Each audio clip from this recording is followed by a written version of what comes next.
ধরেন এই মুহূর্তে প্রার্থীরা আপনাদের কথা শুনছে, তারা আপনাদের কাছ থেকে সাজেশন পেতেই পারে, যেহেতু বাংলাদেশের স্বাধীনতার সাথে আপনারা দুজন সরাসরি সম্পৃক্ত।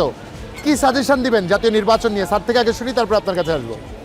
সাজেশন যাতে নির্বাচিত সরকার এই দেশের এবং এই 18 কোটি মানুষের উন্নয়ন যাতে করতে পারে।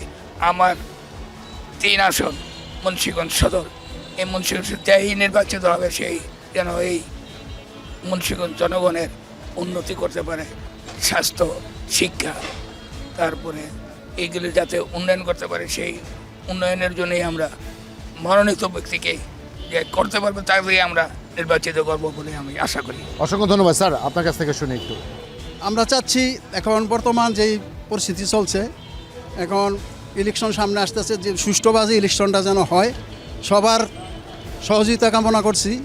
এখন যারা ইলেকশন করতে যাচ্ছেন, তাদের ইলেকশন নিয়ে দাঁড়াচ্ছেন, তারা যেন সুষ্ঠুভাবে ইলেকশন করে তাদের যেই প্রতিশ্রুতি এর জন্য পূর্ণ করতে পারেন, এটাই আমাদের প্রত্যাশা।